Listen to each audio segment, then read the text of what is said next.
I'm going to show you how to make these quick and easy handmade paper beads, and the focus will be on quick and easy. You require the simplest of materials and you can make them in minutes. Now let's discuss the supplies that you will need. Very easy. Obviously the first thing that we'll need is some papers to make the paper beads, and I use papers that I have torn from magazines.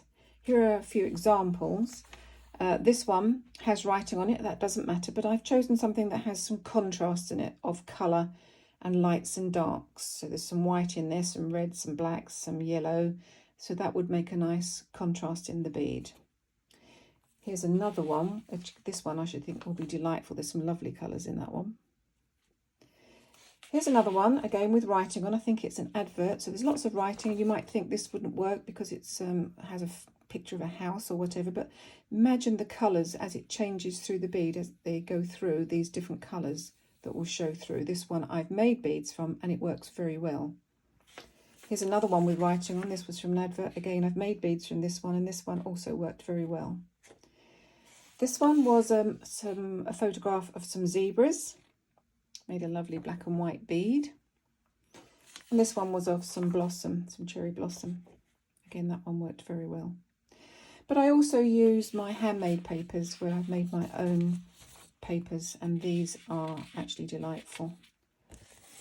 Lovely ones there. So that's what you'll be needing for papers to make the beads. You will also need a cutting mat, a craft knife with a sharp blade, and a ruler. I actually use my rotary cutter because I prefer it, and I use my quilting ruler, but that isn't essential. The craft knife and the ruler will be fine. You will also need some PVA glue. This one is just a cheap one that I bought in the local Chinese shop, and I actually prefer it because it has this lovely fine nozzle and it's really easy for me to apply the glue. It's not essential because you can use a paintbrush if not, but if you can find one with a nozzle like this, that's perfect. You will also need a wooden kebab skewer. That's for rolling the beads, and some small cocktail sticks.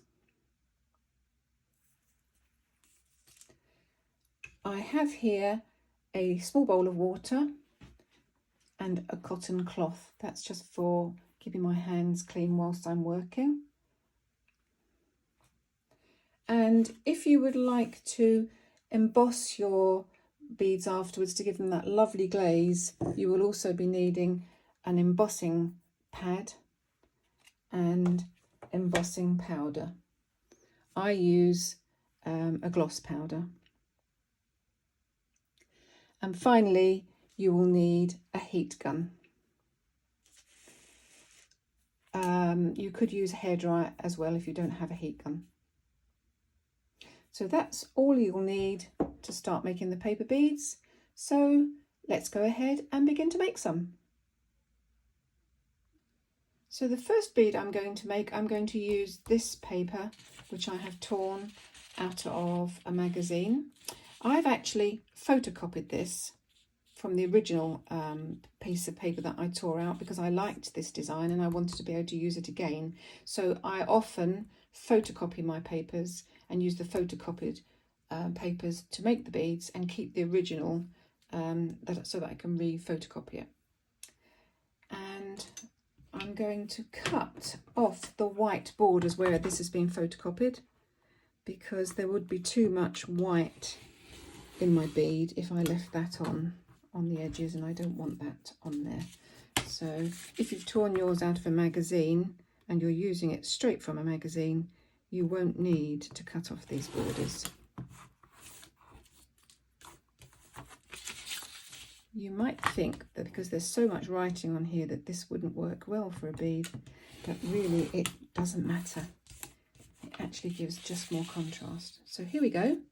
And I'm going to start cutting the length of the paper and I don't measure. If you look at lots of YouTube videos, they will show you how to measure exactly the papers. This is based on being quick and easy, so I don't bother. But I want to cut a slight angle, like so. So this is the first cut. I'll discard this piece because I want a triangular shape. So this is the shape that I'm going for. Okay. Sorry, that's a triangular shape. That's the shape I'm going for. I would then continue cutting more of these because I actually make a few at a time. It needs to finish with a nice point at the end here. Sorry, let's put that back into the camera so you can see. A nice point at the end here. And I can make them wider if I would like a longer bead.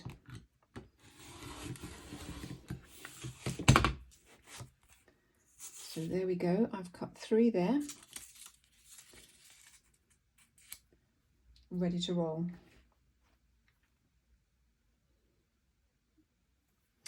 So let's begin with this piece.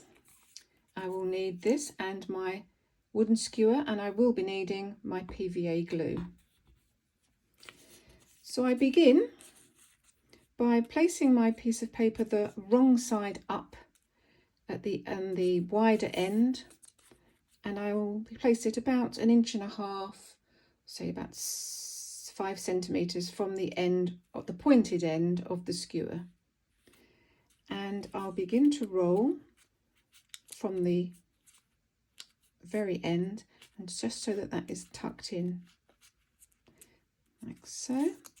And once I know it's tucked in, I'll then continue to roll, but I want to be able to see what I'm doing, so I'll now flip it over because I want to keep it central.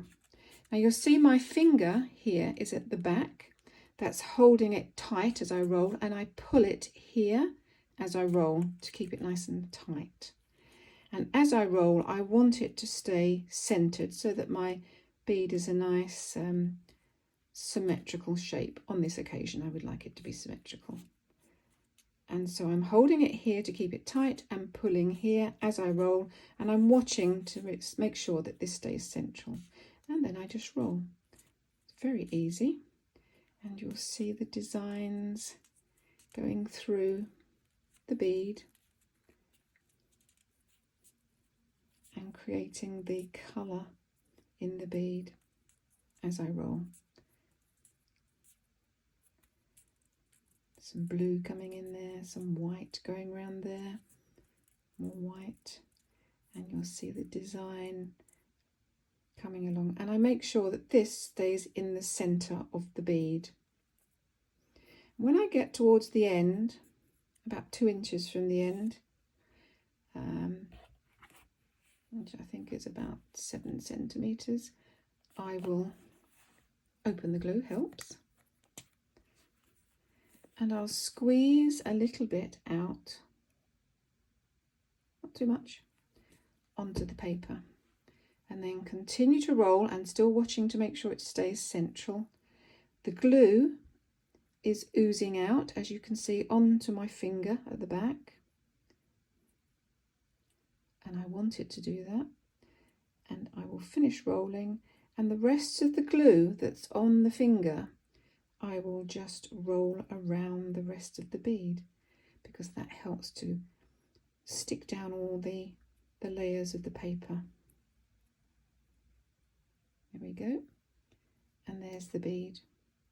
Now to take it off the skewer, don't use your sticky end of your finger, use here.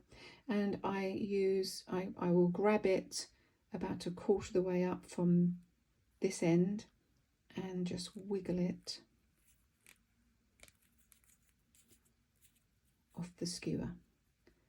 And there is my bead. Now, while that's drying, I will pop it onto one of the cocktail sticks that I asked you to have in your supplies, and I stick it into a little egg pot here, and I'll leave that to dry. Okay, so I'll do another one for you here. This is a wider one.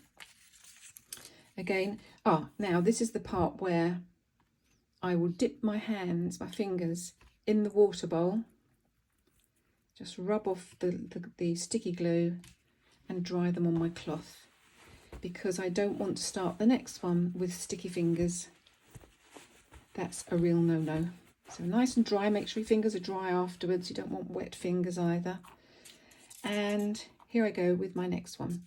So about 1.5 inches from the end of the skewer, wrong side up, I'll just begin to tuck that end in. Make sure it's tucked in, and then I will begin to roll. Again, fingers at the back, flip it over so I can see what I'm doing. Finger at the back, holding it firm. This is pulling tightly so it's nice and tight, making sure it stays central. More likely to wiggle off being central when you have a long piece, a wider piece. So remember to be looking here and making sure you're staying central to the bead, and keep rolling. And the colours are coming round now from that boring advert. Make sure it's central. 1.5 inches from the end. A little bit of glue. Carry on rolling round.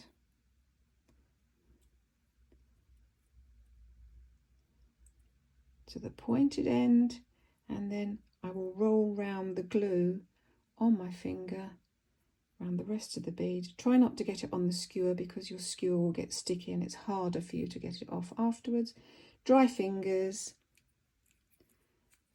about 1/4 of the way up, and wiggle it off. Now that boring advert, look at that beautiful bead. If you should have a little bit sticking out of the end, which I have here, that I don't want, I'll just take some very sharp scissors and cut it off to get a nice straight end there. And there you go. There's your bead. And I will put it onto my skewer, my cocktail stick, into my egg pot, and leave that there to dry. Before I do the next bead, what am I going to do? I'm going to dip my hands in the water, get the glue off, dry, ready to go on to the next one. Make sure to do that between each bead, or you will get very sticky and you won't be able to get your bead off the kebab skewer.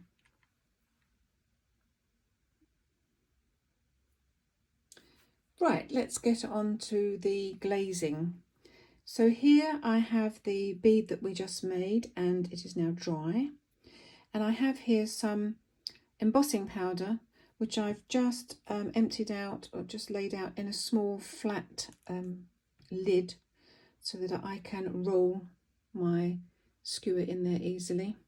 And I have an embossing pad, and obviously my heat gun or your hairdryer. And I will now roll the bead that we just made on the embossing pad, which has a liquid in there, so that it'll make it nice and sticky, ready for the embossing powder. And then I will roll it in the powder, and because of the embossing liquid that's now on there, the powder will grip onto it. So roll that in there. There we go. Move the powder out of the way and the pad, and then I'm getting out my heat gun and turning whilst I heat the embossing powder. Remember to turn so that the embossing powder distributes itself evenly over the bead, and you see it begin to glaze, becoming shiny. So there we have the first coat. Now I'm going to do the same again. This time this is still wet, so I can just, I don't need to put that, sorry, in the embossing pad. I can actually go straight into the powder now because it's still wet, and roll again to get some more embossing powder on there. Make sure it's all coated evenly, or as even as you can have. I generally give that a little tap just to get any excess off. Move the powder out of the way and take it back to the heat gun. You'll see now that it actually will dissolve quite quickly on the second coat. Remember to keep turning so that the embossing powders distribute evenly.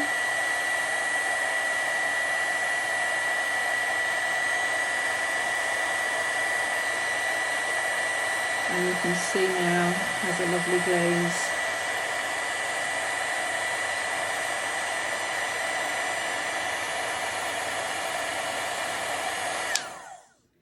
So there we go. And there it is with the glaze. Now, if you should by accident knock it while it's still wet and have a little lump in there, it's not a problem. You can take it back over to the heat gun, reheat it, and the glaze will melt again, and it will just redistribute itself if you keep turning, and you won't have any bad pieces in there. Okay, so this is one here that was not glazed. You don't have to glaze them. So there's a paper bead unglazed, and you could use them just like that. And here we have one. If I take it off the skewer now, it's virtually dry, and you can see that one is glazed, has a lovely glaze to it. Can you see the difference? So I think that actually finishes it off very nicely. Now, who would have thought that that lovely bead would have come from this plain old advert? So there you go, quick and easy handmade paper beads. Hope you have fun making them. And just to finish, I thought I would tell you that these beads, when you make them, are very addictive. I actually sit and make these sometimes of an evening while I'm watching TV. I have the piece of paper cut out ready, and I sit and roll them in front of the TV on a lap tray. And I have beside me a cup like this with skewers in there for me to put the beads on as I make them and while I'm waiting for them to dry. And I use a skewer, a metal skewer that I've found that's actually narrower in diameter than the skewers that I use to roll them, so that they easily go onto the skewer after I've made them. And I stand them in my pot. I can then get lots of them all on there at the same time while I'm making them. Or I can cut down a kebab skewer, the original kebab skewer. I cut them down with a craft knife, make them thinner, and again I can pop my beads onto one of those as well. And they sit there in my cup beside me. So I hope you've enjoyed making them. They do all vary. Some of the nicest ones are actually from my own handmade papers. These are a couple of them here, I believe. Get some beautiful colours in these. And every time I make these, I ooh and ah as each one comes off the skewer, because they are all so different. I will show another video. I'll be recording another video on how I make my handmade papers, if you want to try that technique to make your own handmade papers so that you can make beads from those. So if you've enjoyed this video, please remember to subscribe and see what other videos I come up with.